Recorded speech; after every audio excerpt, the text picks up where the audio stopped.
Hello and welcome. I am just making sure that everything looks okay on the camera.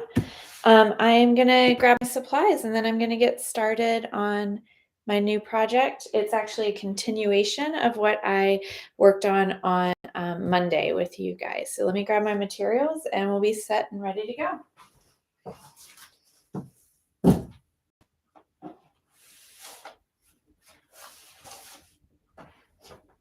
All right, I'm just gonna bring this whole stack over. Not all of this is what I need. All right.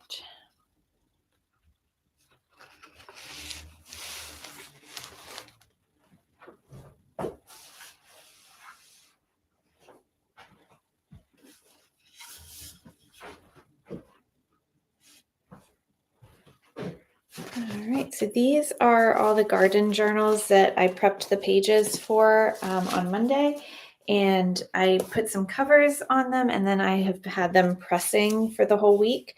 So you can see that's how it'll open up and look inside.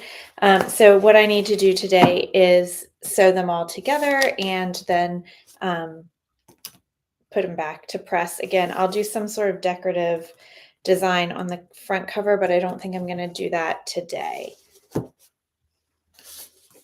Okay, the first thing I want to do is I have a template for sewing, so I'm going to have to punch some holes. I just want to check and see which one I want to use.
So one thing I really enjoy about making things that are small batch and, basically just being able to decide what I want to do with everyone is that even though I'm making 10 and I've got 2 of each color of 5 different colors, I'm going to do probably the same design on the front covers of the yellow ones, but I might switch up what color thread they're going to be. Each one is going to be slightly different. I just like to, even if I'm making a batch of 10, which is pretty big for me, I like to make them all a little bit unique.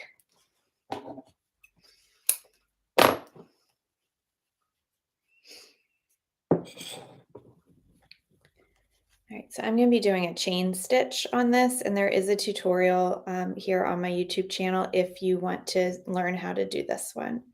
There's a full tutorial.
If you all have any questions, feel free to put them in the comments and I can see them and answer them live too.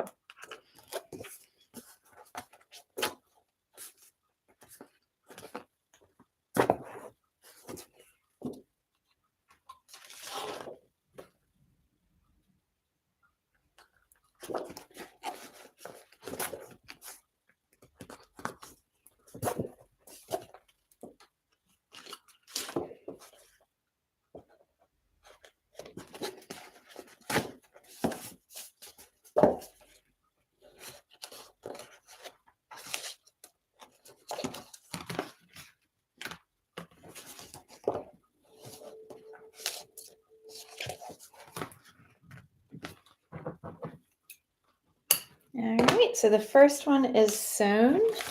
Let's see if I can give you a good close up. See how that is kind of like a looping stitch there. So I used black thread on this one. I think I'm going to move to a different color. I know I'm going to use a black stamp design on that one. And I got to think about what other colors I want to use. For thread, I have kind of like a turquoisey color here. I have a kind of corally orange color there, and then a green here. And these are just a brown paper bag kind of color. Maybe I'll do one of these next because I don't think for the brown ones, I think I'm just going to leave them plain as options for people who just want a very simple one. So I have a little box of thread here, and this is where I can kind of choose different things, and it could be good.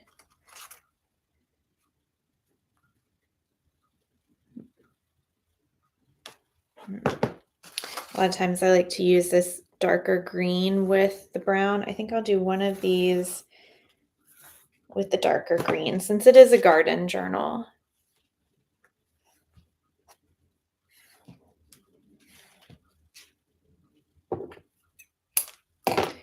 And then maybe I'll do a brighter color for the other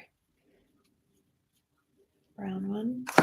I think I'll do the kind of, this is like a rusty orange color. So I think I'll do that for the other. I should probably also measure out how long this is because I'm going to cut a whole bunch of these. It's 26. Okay. So when I do my first thread measurement, I'm doing that against the actual height of the item. But then since I've sewn one, I know I have plenty of thread using that.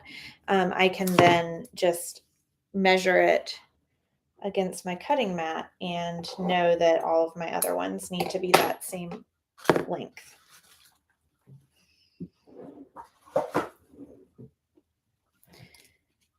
Okay, do you ever make journals with graph paper or dot grid paper? Would you buy that paper already printed or do you print it yourself? Okay, so thanks for that question. I do make ones with graph paper. I have not done the dot grid. I know some people really love that, but I have not done it myself. So I have done both when it comes to the grid. I've bought some pre-printed grid paper and I've also printed my own because I had a project last year that was making a batch of same hardcover books and it needed to be a certain size to fit into a cloth cover that already existed with the customer. So I needed to print my own graph paper. And again, I've talked about this kind of recently over on my Instagram. It took me a long time to just print my own pages for things. And I don't know why I was so intimidated by it. I don't know if it was just that I felt like I didn't have a decent printer or what, or just didn't have the time. I don't know. But once I finally started printing my own um, pages, it just makes it so much easier and you have so much more flexibility in what you can do. Like this one, for instance, I hand drew and did all the layout for this, and I print these in house. As opposed to, sometimes I will have Staples or something like that print stuff for me. But I really like being able to print in house because I can adjust everything. Going back to that gridded paper project that I did, I had a specific size that I wanted to make the finished book. So I really needed to print out plenty of test copies and make sure that I was getting not only the right size page, but also that like the margins were what I wanted and that it made sense and that the grid was the right size. And really all I did was I sat down at my computer and I made it. I just played around with the grid and made it myself. So it is just some trial and error. And then I try to keep pretty good notes about what size, especially for my upcycled journals where I'm printing lined pages. I try to keep notes about how tall the pages are so that if I am working on a new book and then I find that I need another book that's 7.5 inches high, I can kind of flip through and see what were the other titles that I've done in the past that I might have made pages for that would be about that same height. And then I can kind of rework from that as opposed to starting from scratch every time. Um, yeah, so both. I probably dot grid is probably on my next to-do list, but I honestly don't have too many people ask for it. I usually do a couple of in-person events each year, and that's where I get a lot of my feedback of what people are looking for. If they come up to my table and they're like, oh, do you have watercolor paper? Do you have mixed media paper? Do you have sketchbook paper? Do you have dot grid? That's the type of feedback that I take and, go from there as I make new stuff. Um, and that's why I have watercolor paper books now and have some of the, not just journals with lines in them, but I also have journals with blank pages so people can sketch in them and all of that. So, yeah, there's some good sources for pre-printed. After I finish sewing this one, I'll show you my pre-printed pages for the graph paper. But again, they only come, in the sizes that manufacturer creates. So if you want to, base your size of book on what's already in existence, then you definitely have options. But if you're working to a specific one, a specific size, you might need to print your own.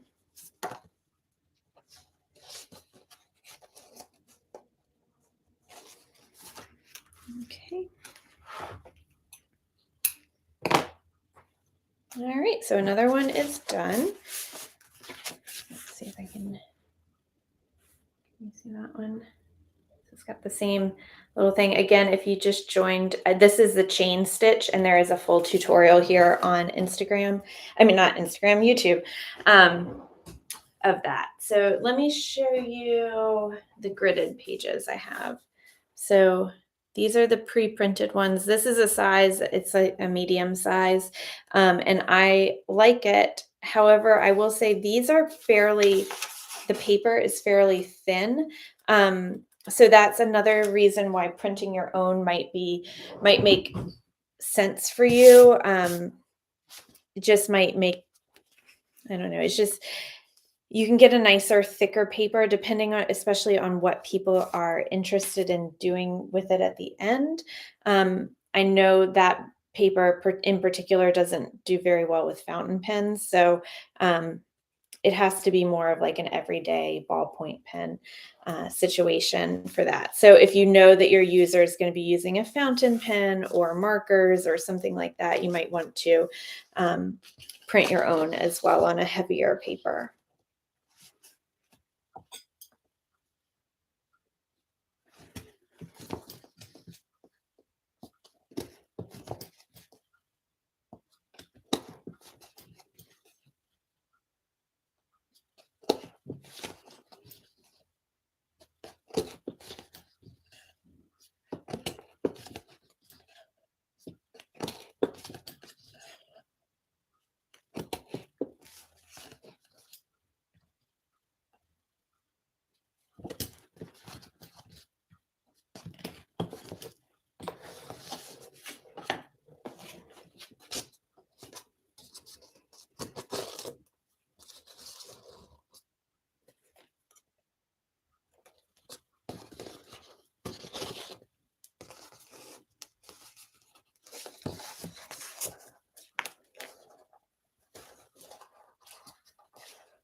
So one of the reasons I've used a chain stitch on this binding as opposed to you do a 5 or 7 hole pamphlet stitch, those would be probably a little bit faster and maybe a little teeny bit cheaper in terms of use slightly less materials, slightly less thread for a pamphlet stitch than a chain stitch. But I like this one because it actually, it gives some interest to the spine. Like I said, these brown ones in particular, I think I'm going to leave blank on the cover, either for other people to decorate or just for those people who don't really want a decorated cover. But that way there's still something of interest there. And it's, a little bit more unique than just a simple pamphlet stitch on the side.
All right, so this one is done now too. As I mentioned earlier, I'm going to leave the brown ones blank on the cover. So I'm actually going to do the next couple of steps with this one.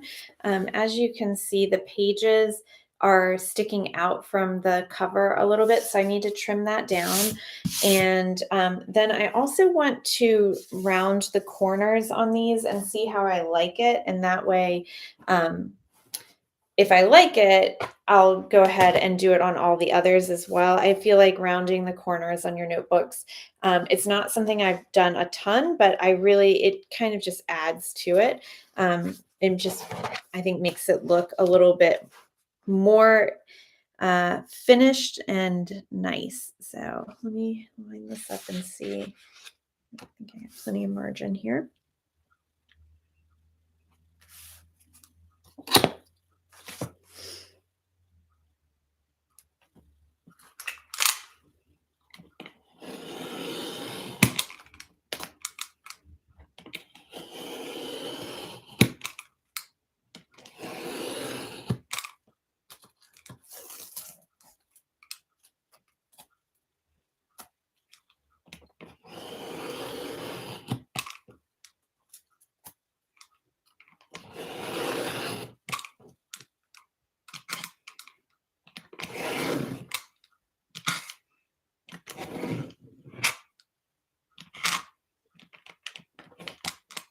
Okay.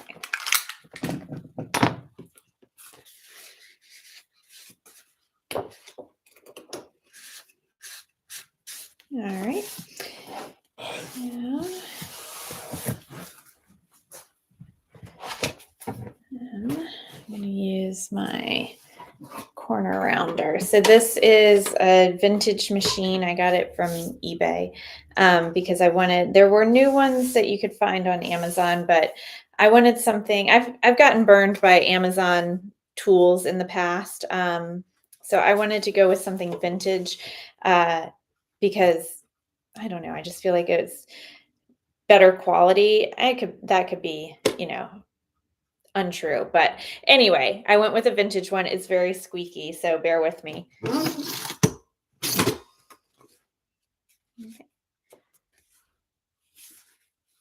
And there's the corner.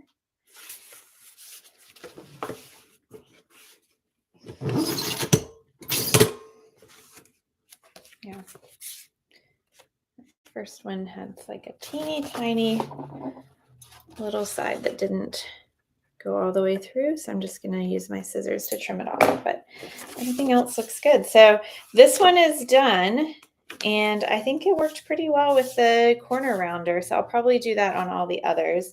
I can't do that one right now, so I'll put this away. And then I'll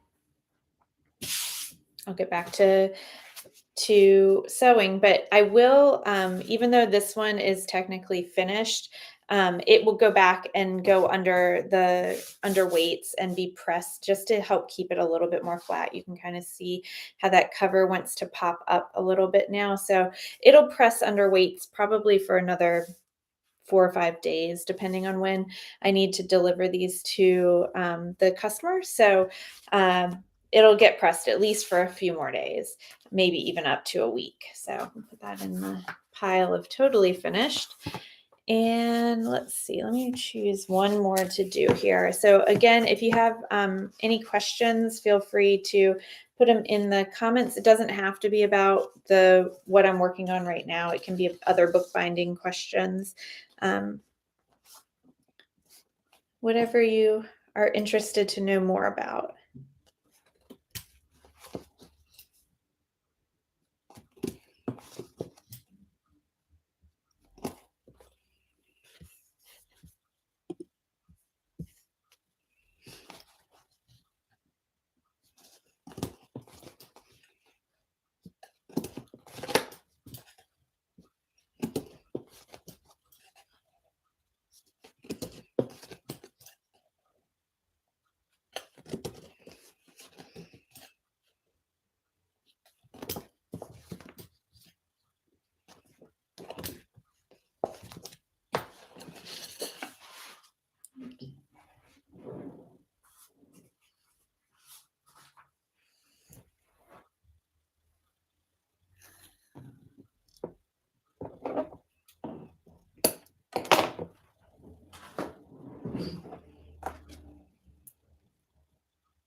Thanks so much for the comment, Edwin. Welcome to the bookbinding world. It is super fun. There's just so much you can do with it, from really simple to really, really complicated and over the top. And, also just depending on how much time you have. Yesterday, I made a little instant book. And it's a simple structure, and it took about 2 minutes to fold the actual book, but I just really wanted to create something and didn't want to have to do a major, investment of like time or even thought. Sometimes you just want to create and you don't want to have to measure stuff and all of that. So that was a fun little project that I did that's just really quick and satisfying, but you get your bookbinding skills sharpened with that type of stuff. The other question coming in, do I prefer making books from scratch or upcycling old books? It kind of depends. I do enjoy making books from scratch. I like having that freedom. And I would say it's more like a mood that I have to be in. Like I was just saying about doing that instant book. Sometimes working with books, building a book from scratch is a lot easier because you can say, like, I'm going to make my pages this size and just go from there. And everything else kind of falls in line. Whereas if you're upcycling an old book, first off, you never know what's going to be there once you cut the text block out from the covers. And sometimes they need a little bit more repair work than others. I do really like upcycling the books because a lot of them that I get are from libraries that, they've been well loved, well read, and the library is just taking them out of their collection.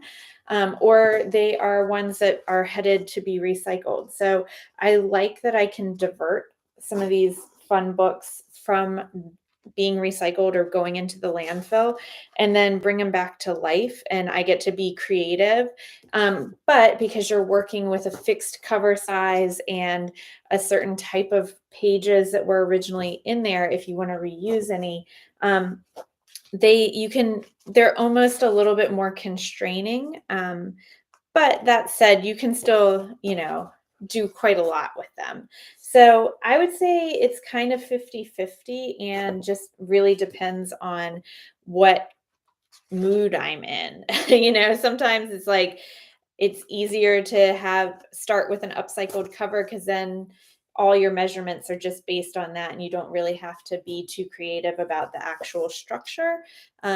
Whereas when you're starting from scratch, sometimes you have an idea in your head of like what you want the finished thing to look like. And so it's nice to be able to make it completely from scratch.